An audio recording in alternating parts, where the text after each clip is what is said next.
Olá, tudo bem com você? Seja bem-vindo, seja bem-vinda a mais um vídeo em nosso canal INSS Simplificado. Pessoal, você vai ver nesse vídeo, né, o que vai mudar na Previdência, tá certo? Vai ter bastante mudança para 2023, né, com a posse do governo Lula, né? Então já faço um convite para você nos acompanhar até o final desse vídeo para você ficar bem informado e bem informado. E antes de começar, eu gostaria de pedir uma gentileza e é super rápido. Se inscrever no nosso canal, tá certo? Assim você ajuda a crescer o nosso canal. Se deixar seu like, melhor ainda, tá certo? Então agradeço a colaboração de todos. Então agora eu vou apresentar para vocês uma entrevista, né, que o ministro da Previdência, Carlos Lupe, ele deu para a Folha de São Paulo, né, e o Estadão, tá certo? O Carlos Lupe é nascido em Campinas, São Paulo. Ele ajudou o ex-governador do Rio de Janeiro, Leonel Brizola, a fundar o PDT em 1980. Ele assumiu a presidência do partido pela primeira vez em 2004. Em 2007, ele foi convidado por Lula para assumir o Ministério do Trabalho e Emprego e ficou no cargo até 2011, sobre o governo Dilma. Continuo achando um absurdo a questão das mulheres. O trabalho da mulher é dupla jornada e a Previdência não considera, só vale o que ela contribui. Se tem dupla jornada, não pode ter uma tabela de data limitada. O futuro ministro da Previdência, quer dizer, o atual, né, Carlos Lupe, ele criticou pontos da reforma da Previdência formulada pelo governo anterior do governo Jair Bolsonaro e aprovada pelo Congresso em 2019. Ele afirma que quer discutir o tema com o governo Luiz Inácio Lula da Silva. Lupe, que é presidente do PDT, ele pondera não ter estudado o tema com profundidade, mas avalia haver absurdos na reforma aprovada, sobretudo no que diz respeito à idade mínima para as mulheres se aposentarem. Ele defende uma flexibilização conforme a região do país. Tem que ter 60 anos de idade para se aposentar. Por que 60 anos de idade? Então eu acho que tem que pensar em regionalizar. A realidade do Nordeste é uma, a realidade do Sudeste é outra. Ele afirmou à Folha de São Paulo. O futuro chefe da Previdência ainda afirmou que foi encarregado de acabar com a fila do INSS. Então a primeira missão que o Lula lhe deu foi acabar com a fila. Então agora nós veremos alguns trechos da entrevista, tá certo? Pergunta: o senhor foi nomeado há poucos dias da posse. Já tem uma lista de prioridade? Carlos Lupe responde: a Previdência está sucateada. Esses últimos 4 anos para o trabalhador foram só de perdas de direitos. A reforma criou uma série de obstáculos, inclusive invertendo um processo constitucional que diz que o ônus da prova cabe a quem acusa. Então, o trabalhador é que tem que provar que contribuiu com a Previdência, não o empregador. Quais serão suas prioridades como ministro? Estou pedindo para o jurídico ele estudar para ver se a gente consegue fazer convênios com os estados e municípios para ajudarem em mutirão para evitar a fila do INSS. Porque o estado e o município ele já tem pessoal, mas às vezes falta um chefe, porque tem poucos quadros no INSS. Uma pessoa do INSS para chefiar uma parte burocrática na prefeitura e estado, onde a gente conseguir. Isto é uma ideia que eu tive e que já fiz em outros momentos como ministro do Trabalho. Essa questão é a principal, é a mais quente. Outra tarefa é separar o que é aposentadoria, o que é pensão, o que é o BPC, que é o benefício da prestação continuada pago a idosos e pessoas com deficiência de baixa renda. Então são 3 realidades diferente. Tem que entrar no benefício da prestação continuada para ver que tipo de acidente de trabalho precisa receber aquele auxílio doença. Tem que ver a possibilidade com o estado e município de fazer os hospitais públicos terem sempre alguém do ministério acompanhando. Então são coisas que ainda estão em estudo, estou pensando, porque minha tarefa é acabar com a fila. Isso é algo que pode ser revisto?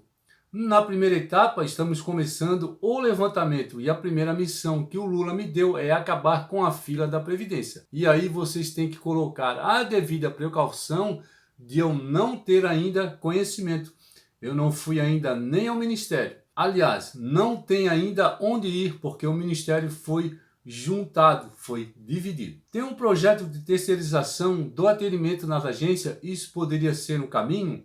Pode ser, eu vou fortalecer. O que a gente puder fazer para melhorar o atendimento é bom. Minha impressão inicial, sem examinar, é que um grande pacto federativo resolve isso rapidamente, 80% dos casos. Você já decidiu quem vai compor a equipe do DataPrev do INSS? Ainda não, porque ainda não tem estrutura nomeada.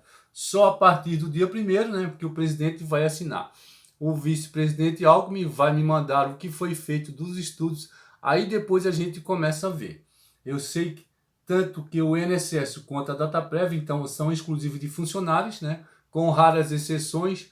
Tem um chefe aqui e um presidente acolá. Então tem concurso parado, tem que chamar gente de concurso, né? Então faz muitos anos que não foram chamados, o que não falta é trabalho. E é o maior desafio de minha vida que vou enfrentar. O senhor falou de uma coisa que poderia ser revista na reforma da Previdência. Tem mais pontos?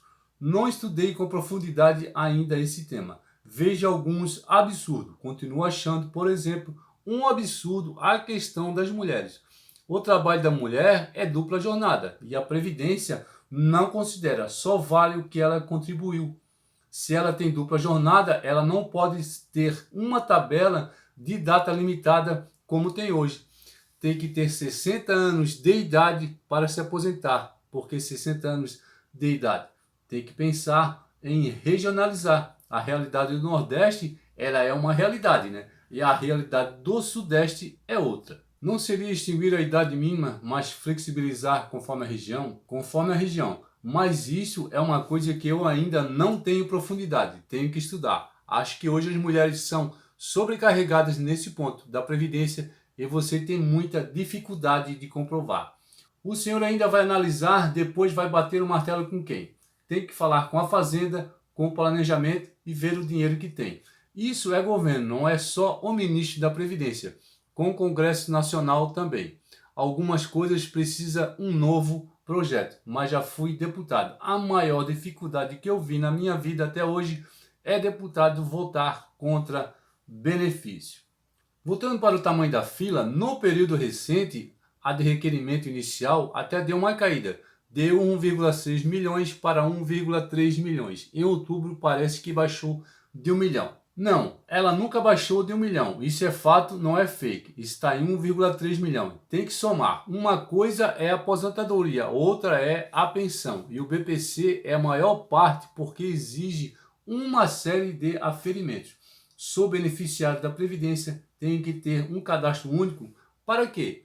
Para eu ter direito a desconto na passagem de ônibus. Gratuidade na passagem de metrô. Porque eu não crio uma carteira, vou criar uma carteira nacional dos aposentados. Seria uma integração do Cadastro Nacional de Informações Sociais com o Cadastro Único? Também pode, são 35 milhões de brasileiros que têm algum benefício na Previdência Social, porque isso não fica com um número só. Governos anteriores fizeram vários pentes finos. Essa política ela vai continuar? Primeiro, tem que dar transparência aos dados da Previdência. Quem tem medo de dar transparência é que está escondendo alguma coisa errada. O Estado não pode ver o aposentado e pensionista como um peso para o Estado. Em discurso na posse no domingo, no Congresso Nacional, o presidente Lula, Luiz Inácio Lula da Silva, ele listou uma série de prioridades e promessas para o seu governo. Entre as promessas estão discutir uma nova legislação trabalhista, zerar as filas do INSS, revogar os decretos sobre armas do ex-presidente, tá certo? E encerrar o teto de gastos. Lei trabalhista. Vamos dialogar de forma tripartite, governo, centrais sindicais e empresariais, sobre a nova legislação trabalhista. Garantir a liberdade de empreender ao lado da proteção social é um grande desafio nos tempos de hoje, afirmou o governo Lula, tá certo? Filas do INSS. Estejam certos de que vamos acabar mais uma vez com a vergonha da fila do INSS, outra injustiça restabelecida nesses tempos de destruição, afirmou o governo Lula. Salário mínimo. Ainda segundo o presidente, o governo vai retomar a política de valorização permanente do salário mínimo. Reforma da Previdência. O governo Lula quer mudar pensão por morte e aposentadoria por invalidez. A ideia é alterar as regras de cálculo para aumentar os vencimentos, o que pode reduzir a economia prevista com a reforma nos próximos anos. O grupo de trabalho que cuida do tema elegeu 2 pontos para serem revistos: pensão por morte e aposentadoria por invalidez. Com as duas mudanças aprovadas, o primeiro ano do governo de Jair Bolsonaro, o valor desses benefícios deixou de ser integral. A ideia do novo governo é mudar as regras de cálculo para aumentar os vencimentos, o que pode reduzir a economia prevista com a reforma nos próximos anos. Segundo integrantes do grupo temático de Previdência, a intenção é que a pensão por morte, hoje equivalente a 50% do valor do benefício, mais 10%, né, por dependente, suba para algo em torno de 70% e 80%. Né? O percentual dos dependentes seria mantido. Já a aposentadoria por invalidez voltaria a ser paga em valor integral. Atualmente, o benefício corresponde a 60% da média das contribuições, mais 2% a cada ano que exceder a 15 anos de contribuição. Nos dois casos, né, os benefícios não podem receber valor inferior ao salário mínimo, já de acordo com as regras atuais. Então, a revisão dos cálculos desses benefícios faz parte de um relatório sobre a Previdência, que trará ações previstas para os primeiros 100 dias do futuro governo. Realmente, nessa revisão de 2019, a pensão por morte e a aposentadoria por invalidez foram muito prejudicados e atualmente são muito prejudicados. Então, o governo vai tentar reverter essa situação. Concurso para servidor. Também constarão no documento medidas para melhorar a gestão do regime de aposentadoria, como reduzir as filas nas agências do INSS. Entre as propostas estarão a realização de concurso para contratação de 1.000 novos servidores e atualização do sistema. As medidas que o governo eleito quer mudar teriam impacto retroativo, segundo o rascunho que está sendo elaborado. Ou seja, pensões e aposentadoria por invalidez concedidas a partir do início da vigência da reforma, em 13 de novembro de 2019, seriam recalculadas, explicou um técnico do grupo de trabalho. Essa informação ela é muito importante. Tá? As medidas que o governo eleito quer mudar teriam impacto retroativo, segundo o rascunho que está sendo elaborado. Ou seja, pensões e aposentadorias por invalidez concedidas a partir da vigência da reforma, né, que foi a partir de 13 de novembro de 2019, elas seriam recalculadas, explicou um técnico do grupo de trabalho.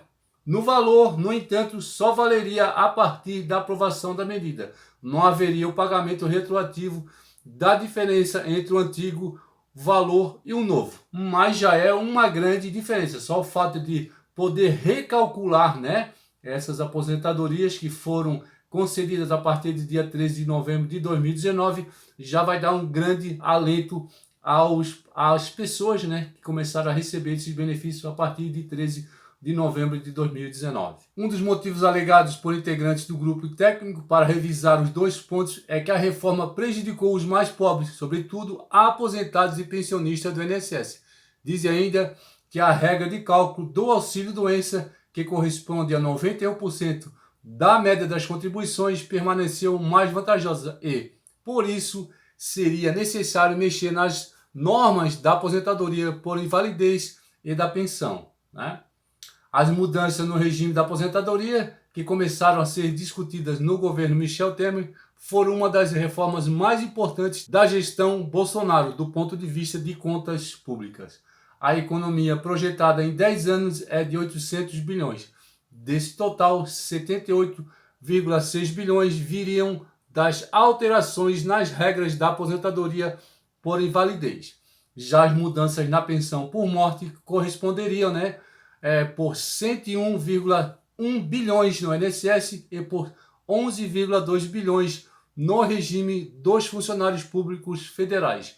Com os ajustes propostos pelo novo governo, essa economia de 191 bilhões, o que representa 23,8% do valor projetado em uma década, corre o risco de não concretizar. Entretanto, não é possível calcular o impacto exato, pois depende da proposta final que será aprovada. Então, como nós vimos aqui, essa economia toda, calculada pelo governo anterior, de 800 bilhões, seria em cima das novas regras para obter a aposentadoria, a pensão por morte com certeza os trabalhadores foram muito prejudicados, por isso que ele estava calculando essa economia toda. E pelo que nós estamos vendo, o futuro governo vai tentar reverter. Então, pessoal, esse foi o vídeo de hoje com todas essas informações e espero que vocês tenham gostado. Qualquer dúvida, estou à disposição nos comentários e a gente se encontra no próximo vídeo, se Deus quiser.